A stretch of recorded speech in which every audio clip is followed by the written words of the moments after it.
nous sommes ici aujourd'hui à Borg, à l'IMF de Borg, l'IMF de Borg, pardon, accueillis dans des conditions quasi idylliques par la CCI 2B, que je remercie, par Pascal Agostine.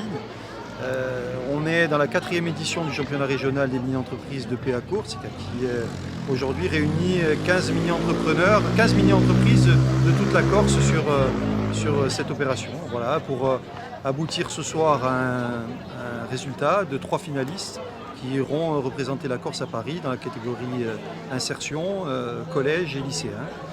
Et la difficulté, ça sera ce soir d'en choisir 3 sur les 15, mais on est là pour ça. Quel est l'objectif poursuivi? Et l'objectif poursuivi, c'est de créer la force économique et les jeunes entrepreneurs et collaborateurs de chefs d'entreprise de demain. Donc quelque part, c'est ces jeunes qui ont appris à mener une entreprise tout au long de l'année qui vont être certainement l'avenir de la Corse économique. Et je pense qu'on peut créer tous les dispositifs que l'on veut, créer des financements, créer des systèmes, créer des crédits d'impôt. Mais si on n'a pas la ressource humaine et des gens qui ont l'esprit d'entreprendre, on aura loupé un maillon essentiel qui, à mon avis, est celui de la ressource humaine et des jeunes. Bon, c'est la 4e édition. Jusque-là, est-ce qu'il y a des entreprises qui ont été créées, qui sont développées? Alors, ce n'est pas le but. Le but, c'est de créer une entreprise et elle se fait de façon éphémère puisqu'elle débute au début de l'année scolaire accompagnée par un parrain, un marraine, chef d'entreprise, des enseignants motivés parce que le monde de l'éducation et le monde de l'entreprise se sont donné la main pour créer ce projet. Mais on s'est rendu compte au fil des années, donc on est à la 4e édition, qu'il y a des entreprises qui ont évolué, notamment celle de l'année dernière du Collège Fèche, 41.7 Collège Fèche, qui a créé sa mini-entreprise et aujourd'hui la CAPA les a pris sous son aile pour les mettre dans une couveuse, la M3E, et aujourd'hui cette mini-entreprise continue sa vie. Mais l'idée n'est pas forcément de concrétiser et de poursuivre la mini-entreprise. C'est aujourd'hui la fin d'une aventure qui a duré 1 an.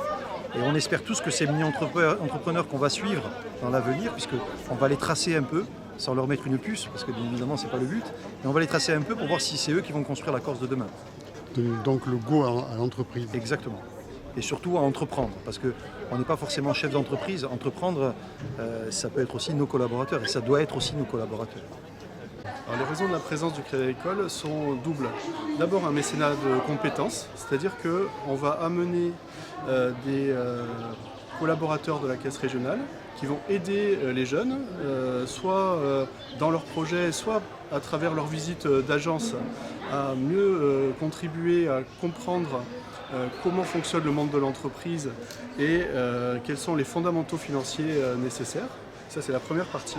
Et la seconde partie, c'est ce que l'on peut appeler la fertilisation croisée, c'est-à-dire que les personnes qui ont aidé les jeunes dans leur projet, ensuite reviennent dans l'entreprise, au Crédit Agricole, et proposent des idées, sont chargées d'énergie et amènent des idées, des nouveaux projets que nous-mêmes pouvons mettre en place en tant qu'entrepreneuriat interne au Crédit Agricole de la Corse. Du gagnant-gagnant en fait.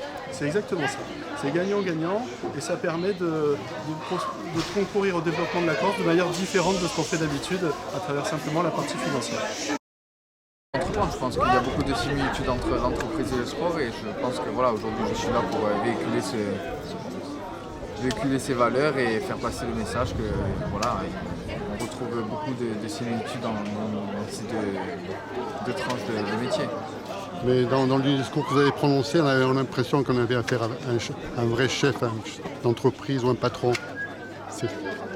Non, comme j'ai pu le dire, je pense que le rôle de capitaine et le rôle de chef d'entreprise se ressemblent beaucoup et je pense que voilà, vous avez eu cette impression parce que je suis aussi capitaine et je suis un peu le chef de l'entreprise de mon équipe, j'ai envie de le dire.